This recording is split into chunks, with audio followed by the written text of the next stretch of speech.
अस्सलामु अलैकुम वरहमतुल्लाहि वबरकातुह। 3-4 बातें मैं आप तक पहुंचा रहा हूं, इसे ध्यान से सुने, ख़ास कर हमारे नौजवान। ठीक है, ज़रूरत तो सबके लिए, क्योंकि ये मसला है और मसला जानना हर किसी के लिए ज़रूरी है, लेकिन ख़ास कर जो शादीशुदा हैं या जिनकी शादियां होने वाली हैं उनके लिए ये बहुत ज़रूरी मसाइल हैं। और इन सारे मसाइल को हमारे बहुत सारे साथी नहीं समझ पाते हैं और गलतियां करते हैं।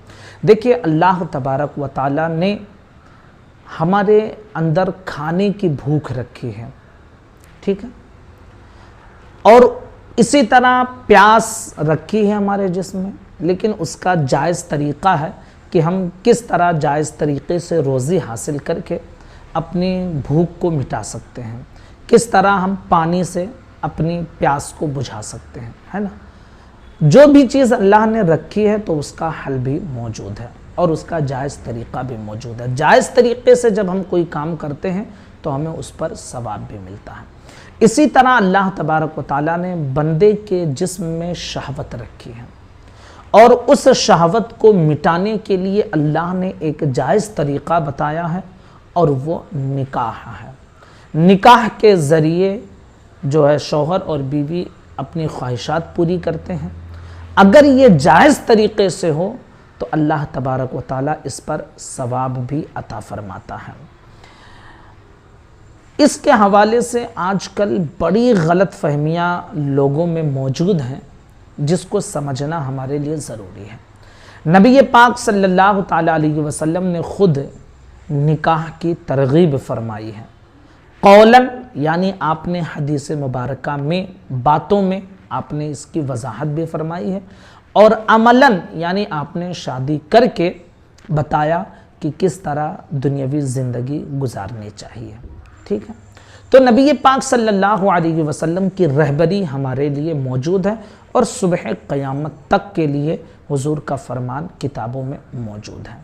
तो निकाह एक जायज़ तरीक़ा है। नबी पाक सल्लल्लाहु अलैहि वसल्लम ने सहाबे किराम को तालीम दी और बताया कि सुबहान अल्लाह कहो तो अल्लाह सदक़े का सवाब अता फरमाता है, अल्लाहु अकबर, अल्हम्दुलिल्लाह, ये सारी चीज़ें बताई कि इस तरह करने से क्या क्या सवाब मिलता है। बातों ही बातों में नबी पाक सल्लल्लाहु अलैहि वसल्लम ने सहाबा को ये तालीम भी दी कि अगर जायज़ तरीक़े से अपनी बीवी से सोहबत भी करो तो अल्लाह सदक़े का सवाब अता फरमाता है।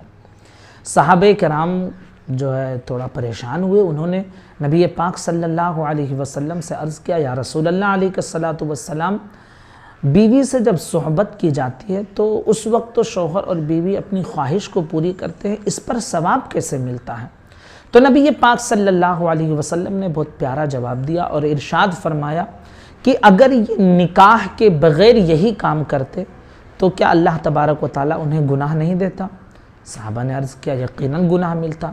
तो नबी पाक सल्लल्लाहु अलैहि वसल्लम ने उनकी जहन साज़ी फरमाई और इरशाद फरमाया कि तुम सिर्फ गुनाह के चीज़ को क्यों देख रहे हो, अगर यही चीज़ निकाह के बग़ैर होता तो गुनाह मिलता और निकाह के साथ हो रहा है तो सवाब क्यों नहीं मिलेगा। तो सवाब और गुनाह दोनों पर नज़र रखो।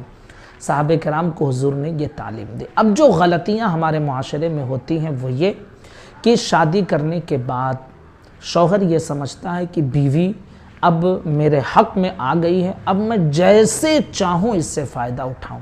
नहीं मेरे अज़ीज़ साथियों, उसूल है, ज़ाब्ता है, तरीक़ा है। हम सुतरे बेमुहार नहीं हैं कि जैसे चाहें मनमानी ज़िंदगी गुजारे। हमारे लिए अल्लाह और उसके रसूल ने एक कानून, एक ज़ाब्ता, एक शरीयत दी है, उसी के मुताबिक हमको ज़िंदगी गुजारनी है। गलत फहमियाँ कहाँ होती हैं कि शादीशुदा ये सोचता है कि बीवी पर मेरा हक़ है और फिर उसके बाद में जिस तरह चाहते हैं फ़ायदा उठाते हैं। बहुत सारे नौजवानों के हवाले से सुना गया बातें लोग पूछते हैं और ये ऐसी चीज़ें हैं कि लोग पूछने में शर्म महसूस करते हैं। मेरे अज़ीज़ साथियों, मसाइल का जानना बहुत सख्त ज़रूरी है। ये सारी बातें मुझे भी बताने में शर्म आती हैं, लेकिन बताना भी ज़रूरी है। अगर नहीं बताएंगे तो आप समझेंगे कैसे। पहली चीज़ कि बीवी के पीछे के मकाम में हम बिस्तरी, ये सरासर नाजायज़ है। इसमें लोग इफ़रात व तफरीत के शिकार हैं। कुछ लोग ये समझते हैं कि बीवी के पिछले मकाम में हम बिस्तरी कर देंगे तो निकाह टूट जाएगा, 40 दिन तक गुस्ल नहीं होगा। ये लोग देखिए कहाँ तक सोच रखते हैं। کچھ لوگ یہ سوچتے ہیں کہ جائز ہے، یہ افراط و تفریط ہے، کچھ لوگ بڑھاوا گھٹاوا دونوں جاری ہے۔ صحیح طریقہ یہ ہے کہ بیوی کے پچھلے مقام میں ہم بستری کرنا جائز نہیں ہے۔ لیکن اگر کسی نے ایسا کر لیا تو ایسا نہیں کہ اس کا 40 دن غسل نہیں ہوگا، وہ جب غسل کرے گا اس کا غسل ہو جائے گا، اور ایسا نہیں ہے کہ اس کا نکاح ٹوٹ جائے گا، نکاح برقرار رہے گا۔ البتہ بہت سخت گناہ ہے، اس کے لیے آپ کو کرنا کیا ہے؟ غسل کریں اور اللہ رب العزت کی بارگاہ میں سچے دل سے توبہ کریں کہ اب ایسی غلطی نہیں ہوگی۔ یہ پہلی چیز۔ دوسری چیز، عورت کو جب ماہواری خون آتا ہے، حیض جسے کہتے ہیں، منتھلی عورتوں کو 3 دن 4 دن 5 دن 6 دن 7 دن 8 دن 9 دن زیادہ سے زیادہ 10 دن تک رہتا ہے۔ تو جب تک ماہواری خون آ رہا ہو، اس دوران میں شوہر اور بیوی دونوں کے لیے یہ حرام ہے کہ وہ ہم بستری کریں۔ اس میں بھی غلطیاں لوگ کرتے ہیں، جانتے ہیں کہ اس کی وجہ سے سخت بیماریاں پیدا ہو سکتی ہیں۔ اللہ نے ایک نظام بنایا، اس نظام پر ہمیں چلنا ہے۔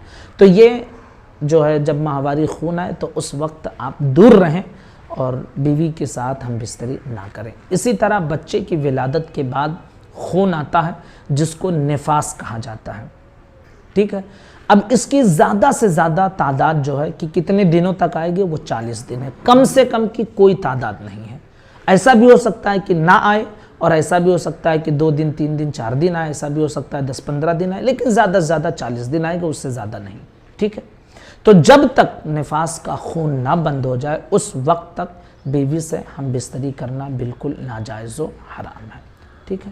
یہ تیسری چیز۔ چوتھی چیز، اس کے حوالے سے بھی ہم نے پچھلی 2-3 ویڈیو میں آپ کو بتایا، اورل سیکس۔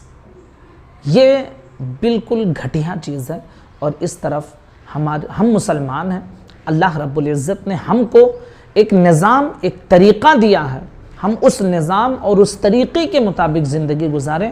اورل سیکس، آپ ذرا سوچیں کہ میں اس کی کیسے تفہیم کروں۔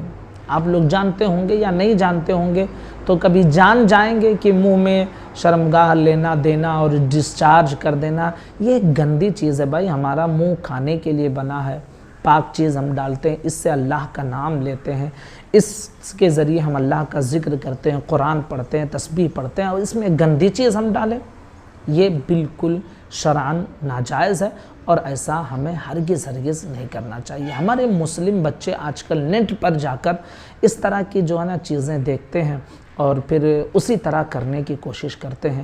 کچھ لوگ جو ہے جس طرح بلی فلم وغیرہ میں دیکھے رہتے ہیں، اسی طرح کی حرکتیں کرتے ہیں۔ میرے عزیز ساتھیوں، یہ ہم مسلمانوں کا کردار نہیں ہے، یہ ہم مسلمانوں کا طریقہ ہرگز نہیں ہے۔ یہ ان گندے لوگوں کا طریقہ ہے جو یہ گندگی آج سوشل میڈیا پر پھیلا کر رکھے ہیں۔ ہم مسلمان ہیں، اللہ کے رسول صلی اللہ علیہ وسلم نے نکاح کر کے زندگی گزار کر کے ہمیں ایک طریقہ صحابہ کے ذریعے بتا دیا ہے کہ اے میری امت، تمہیں اس انداز میں رہنا ہے، تو ہمیں اسی انداز کو فالو کرنا ہے۔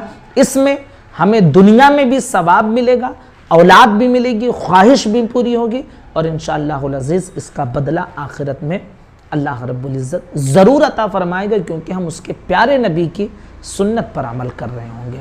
تو یہ چند باتیں تھیں جو میں نے آپ کے سامنے کلیئر کی۔ آپ تمام ساتھیوں سے میری گزارش ہے کہ ضرور اس کلپ کو شیئر کریں، اور جن کے ذہنوں میں اس طرح کی باتیں گھس گئی ہیں اسے نکالنے کی کوشش کریں، اور اسلامی طریقے کو اختیار کرنے کی کوشش کریں۔ السلام علیکم ورحمۃ اللہ وبرکاتہ۔